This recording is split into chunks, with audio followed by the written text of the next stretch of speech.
One of the many challenges of doing a PhD degree is the social comparison and competitive market that you're actually in. So many times you believe, or somebody else believes, that their PhD is better than yours. And I want to talk about that today because I think it's really important to keeping your mind straight when you are going through school and you understand all of these dynamics. So if you don't know me, I am Professor Dave Maslek. I'm an associate professor of innovation strategy and entrepreneurship, and I created this whole reciprocity project to give back as much as I possibly can. There's so many people that help me out that I wanted to pay the favor forward to help you out as much as I possibly can. So I created this sharing economy platform. That's what reciprocity.com is. The E is written with a 3, and now I'm all over social. Okay, so there's all sorts of social comparison that happens within a PhD program, much like in life, where you are comparing against other people, and there's lots of different reasons for that. And one way that we sort of compare against other people is we look at the degree or where we actually got our degree, whether we got it from some highfalutin school or low-falutin school. And then we compare and we say, well, my PhD came from this thing, and I must be somehow better than all of you that are doing the exact same thing. And I need to remind everybody what is going on there. So there's a pecking order generally within PhD programs and within most of academia, if you didn't know this. And the reason is that the top institutions, just like any other market, if you're looking at the top institutions, every market, every organization in an industry that are the top players in that industry, they're going to get the most amount of resources given to them. So they're going to have the most amount of money, they're going to have the best people, all those kind of things. So this plays out very much so in academia, where there is this pecking order. Now, the difference between a top 50 institution and a top 1 institution is not that much. But the difference between a top 1,000 institution and a top 50 institution is pretty big. And we need to sort of consider those things. However, this doesn't diminish what you're actually doing and what you personally are actually accomplishing. So I need everybody to remember, you have to have this sort of inner smugness that you don't really care about what everybody else says and what they all do around you. All of those people that are doing these kind of things, and sometimes I do it too, right? Like I am not a person that is above all of this sort of smugness that happens, where I believe that what I'm doing is better than somebody else, as a way to sort of keep my mind in check, so that I believe, or I can sort of keep doing the things that I can do without getting too depressed about myself, right? Because all of our work, we're in a scientific, in science, there's no really, quote unquote right answers. I know a lot of people sort of believe that there's right answers within science, but there's not. There's lots of uncertainty, just like in the real world.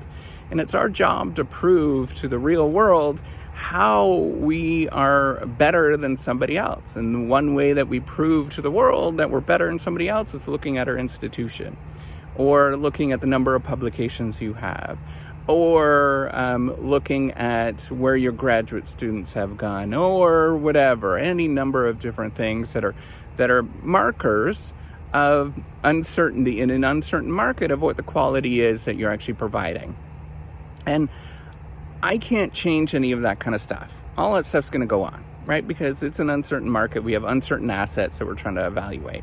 All of that's going to go on. But what I can do is give you a little bit of hope when it actually happens to you, where somebody actually does something like that to you. And there's different ways that's going to happen where people are going to demonstrate that they're somehow better than you. It happens all the time. First one is you're going to get shut out of opportunities. That's like the easiest way.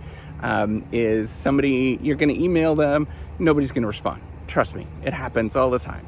It happens to me, it happens to everybody, except if you're maybe the top person in the field, then it maybe doesn't happen to you as much. But maybe it still does happen to you, right? That there is a little bit of smugness that's going on.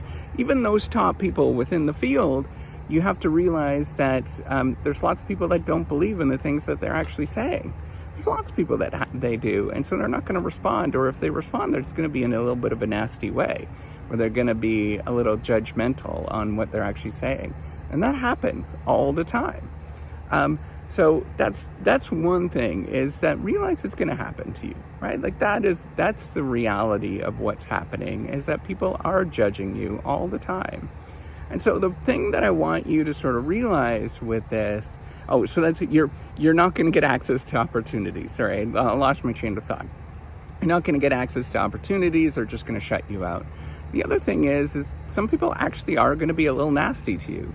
They're probably going to be like rude and sort of cut you off, or, go someplace different. Like it'll just be in all these sort of subtle ways where they are displaying that they're somehow better than you, right? So the same way that somebody is from an underrepresented group gets shut out of society in different ways, the same way that you're going to get shut out in different ways. All those little micro things that happen. So what are they called? Microaggressions that happen. All those little tiny things where they're just kind of like a little nasty, a little not, or, you're like uncertain about like, is this person like being shady? Yes, they probably are in that circumstance. You have to be well aware of that's actually going to happen. So all of these things are going to happen, right? It's going to be sort of subtle ways. You're going to lock out of opportunities. You might not get resources.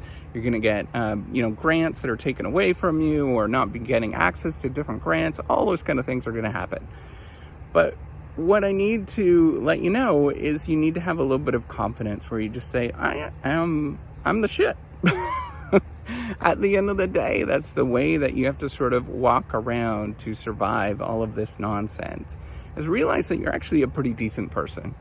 And you also have to realize you have to turn it around and think about, like, wait a minute, it's not me that's going through all these experiences, and it's not me that is in the wrong here. You always think it's you that it's happening to. You think that you're in the wrong. It is not. It's them that are dealing with this, and they're thinking about all of their insecurities, and they're projecting that nonsense on you. They're thinking that they're somehow better than you. And all of that attitude, it's on them. It's not on you. And you have to really come to terms with that as you're dealing with all this kind of stuff. Is that when that happens to you, that is really a reflection on who they are.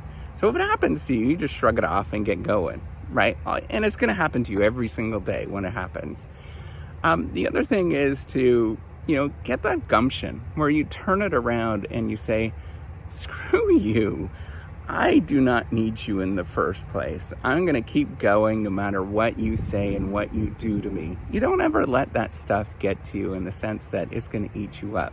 Now, it gets to me all the time. It really does. I'm not lying to you. It is one of the toughest things to actually deal with, where people are making these sort of judgments of you and what your value is and diminishing you in all these different ways.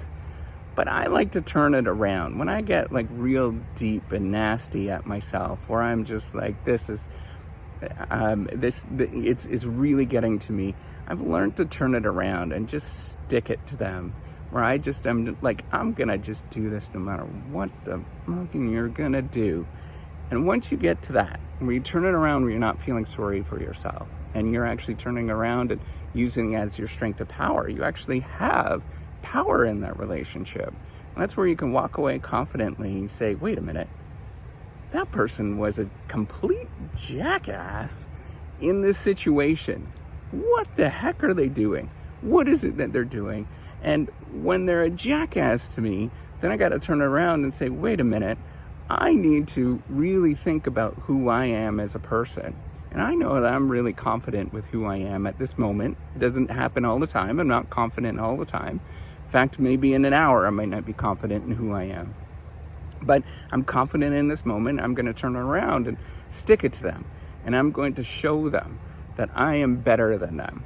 So all of this stuff, right? Like right now, doing these stupid little silly YouTube videos, all this kind of stuff. When it started out, many people discounted me and said I was really stupid and all that kind of stuff. Now, guess what? People are copying this at this moment. I see people copying what I'm doing. That is totally fine. That's mimicry. That is totally fine. But I need you to know that you need to have the confidence to stand out And that's what a big part of science actually is to have confidence in yourself despite your different ideas. And then you stick it to them when it actually turns into a good idea in the future. All of science is about that. Every time that you come up with a good idea, the person that's defending that idea, which is the current state, are going to say that you're stupid, you're wrong, all that kind of stuff. You got to stand up and you just got to simply turn around on them and say, I'm damn well good enough. And that's it. All right. Take care and have a wonderful day. Bye.